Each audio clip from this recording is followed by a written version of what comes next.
पहली बात, हमारी हमारी चर्चा जो हुई एमएसएमई पर काफी विस्तार से बातचीत हुई कि जो लघु क्षेत्र है, जो मध्य क्षेत्र है, जो माइक्रो एंटरप्राइजेस हैं, जिसमें हमारे देश के ज्यादातर रोजगार है एमएसएमई सेक्टर में, इनकी क्या कठिनाइयां हैं, इनको क्या राहत और मिलनी चाहिए राज्य सरकारों और केंद्र सरकार की ओर से, और खास तौर से केंद्र सरकार की वित्तीय संस्था की ओर से। इसके आधार पर हम एक दस्तावेज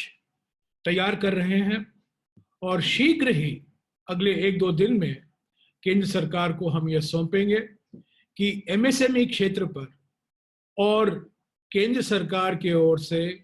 और क्या क्या कदम उठाने की जरूरत है, क्योंकि राज्य सरकार को भी इसमें भूमिका है,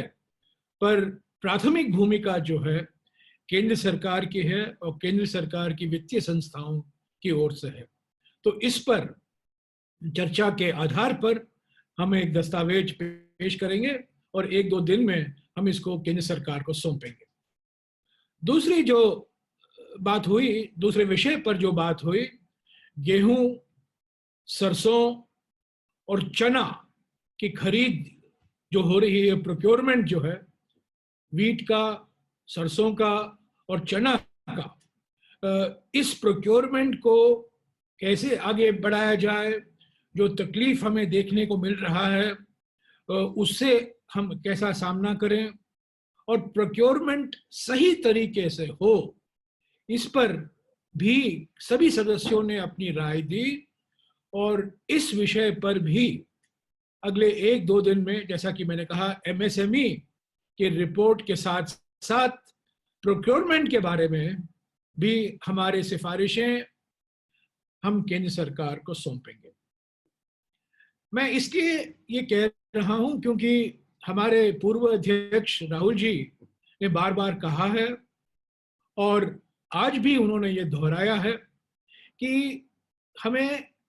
एक रचनात्मक तरीके से सरकार के साथ मिलकर काम करना चाहिए। हमारी आलोचनाएं हैं, कई विषयों पर हमारी राय अलग है, पर